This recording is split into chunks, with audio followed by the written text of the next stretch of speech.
A single rose, red as blood, was the only clue left at the scene. That was the beginning of a perplexing mystery for a woman named Alice, who found herself the recipient of a single, blood-red rose each Valentine's Day. No note, no name, just the rose. It felt like a traditional romantic gesture, but it was surrounded by an aura of mystery, an enigma, a riddle she could not solve. Alice found the roses intriguing at first. They added a touch of romance to her otherwise predictable life. Yet with each passing year, the mystery of the roses deepened and their appeal began to wane. They started to incite a sense of dread, stirring a deep-seated fear within her. She began to wonder, who was sending these roses and why? As the years rolled on, the roses became a haunting presence in Alice's life. Their scent lingered, an unshakable reminder of an unseen admirer. Roses, once a symbol of anonymous affection, morphed into a chilling emblem of an unsettling presence, a silent stalker. Her curiosity was gradually replaced with obsession. She could no longer ignore the feeling that she was being watched, that she was being followed. Her dreams were infiltrated by the roses, their petals blood-red in the moonlight. Alice decided to take the matter into her own hands. She went to the police, but their investigations bore no fruit. She hired a private investigator whose inquiries turned up nothing. Alice tried to ignore the roses, naively hoping the sender would lose interest and move on. Her attempts were futile. The roses kept appearing, each one more intimidating than the last. Her fear began to consume her, morphing into paranoia. She cast wary glances at everyone around her, her friends, her family, her colleagues. A shroud of suspicion had descended over her relationships. Could any of them be the stalker? Could the roses be coming from someone she knew? They had turned love into suspicion, trust into doubt. Once symbols of affection, they were now synonymous with betrayal. The petals were no longer soft and inviting, they were sharp, threatening, a warning of the danger that lurked in the shadows. And then, on one fateful Valentine's Day, Alice discovered the chilling truth. The roses weren't being sent by a secret admirer, they were being by someone much closer, someone she'd never suspected, someone who'd been there all along. The revelation hit her like a freight train, akin to a thorn piercing her heart. The roses were not a loving gesture, they were a warning, a terrifying reminder that she was being watched, that was never alone, that she was in danger. And so she learned the chilling truth. The roses weren't a gesture of love, but a warning. The gourmet meal was exquisite, but the secret ingredient was more horrifying than anyone could imagine. It was Valentine's Day, the day of romance and all things sweet. A couple, let's call them Jake and Sarah, decided to ditch the crowded, overpriced restaurants and have a cozy homemade dinner instead. Jake, being the culinary enthusiast, took charge of the kitchen, promising Sarah a meal that would make this Valentine's Day unforgettable. As the evening fell, the house filled with the aroma of a perfectly cooked meal. Sarah was excited, anticipating the flavors that Jake had promised. They sat down at their candle-lit table, a scene right out of a romantic movie.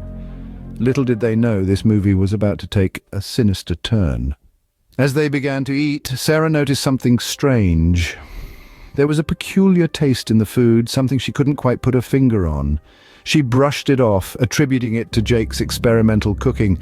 But with every bite, the taste grew stronger, and so did her unease. Jake, on the other hand, seemed oblivious. He laughed, made jokes, and talked about their future plans. But the more he ate, the more he began to sweat, his face growing paler with each passing minute. Sarah's concern grew. Was it the food? Was Jake allergic to something? She asked him if he was feeling all right, but he dismissed her, saying it was probably just the heat from the kitchen. But then Jake suddenly clutched his stomach, groaning in pain. Sarah jumped up, panicked, but before she could react, Jake collapsed onto the floor unconscious. Terrified, Sarah called an ambulance. As she waited, she decided to inspect the food, hoping to find what had caused Jake's sudden illness. What she found was truly horrifying. Hidden within the meal, she discovered a substance that looked suspiciously like rat poison. Her heart pounded in her chest. Was this a sick joke, or was it something far more sinister? The authorities were notified, and an investigation was launched. It was found that the poison had been mixed into a spice jar in their pantry, a spice that Jake had liberally used in their Valentine's Day meal. Who could have done this? A disgruntled neighbor? A jealous ex? The couple was at a loss. The investigation went on for weeks, but no culprit was found. The couple was left with more questions than answers. The once cozy home now felt like a scene from a horror movie. The Valentine's Day dinner had indeed become unforgettable, but for all the wrong reasons. In the end, their Valentine's Day dinner wasn't just unforgettable, it was unspeakable. The couple had survived, but the chilling memory of that evening would forever taint their Valentine's Day celebrations. The gourmet meal had been exquisite, but the secret ingredient was a nightmare they'd never forget. Valentine's Day was meant for love, not for a massacre. Imagine, if you will, a quaint, picturesque town, the kind where you know your neighbor's name and the local bakery sells out of pastries by mid-morning. A place where love is in the air, especially on Valentine's Day, but for this town, February 14th brings not just love, but a chilling fear. Every Valentine's Day, like a dreadful clockwork, the town is gripped by a gruesome massacre. The morning after the Day of Love, the townsfolk wake to a horrifying scene. Their streets stained with blood, their homes marred by violence. The death toll varies each year, but the sheer terror remains consistent. As the years passed, the town's once vibrant Valentine's Day celebrations dwindled. Love letters were replaced with desperate prayers, chocolate boxes with hasty goodbyes. The town was in a state of panic, and the once close-knit community began to crumble under the weight of fear and suspicion. But the townsfolk were not content with living in fear. They united, determined to bring an end to the annual terror. They searched high and low, investigating every corner of their town, every resident, every outsider, leaving no stone unturned. The search was desperate, frantic, fueled by a collective need for safety and justice. And then, one day, they found it. Not a bloodthirsty murderer or a vengeful spirit, but a dark secret. A secret so horrifying it made the annual massacre seem like a mere symptom of a much deeper, more sinister disease.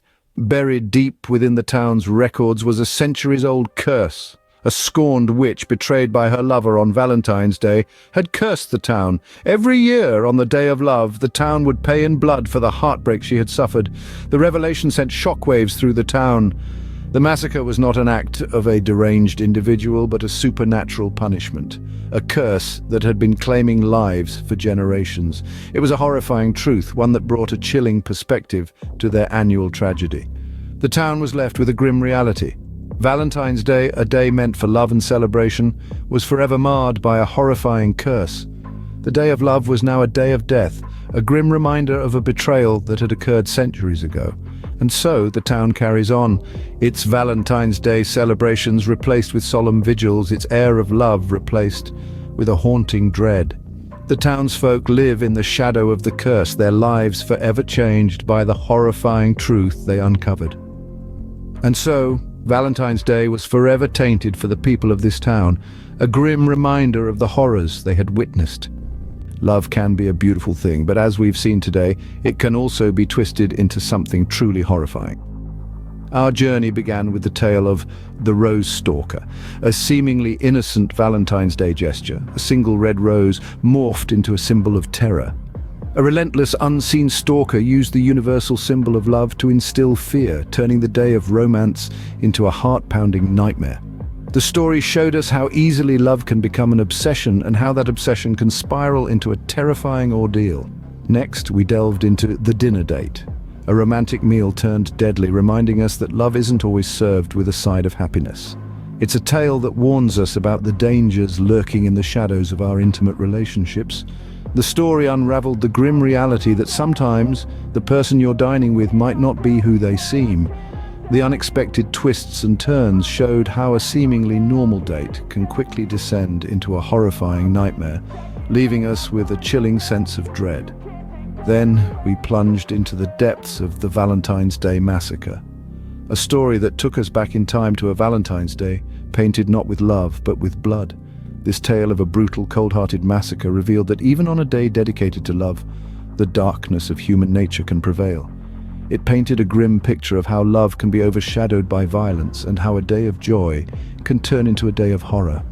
Each of these stories has shown us a different face of terror hidden behind the mask of Valentine's Day. They remind us that love stories aren't always filled with hearts and flowers. Sometimes they're laced with fear, deception, and bloodshed.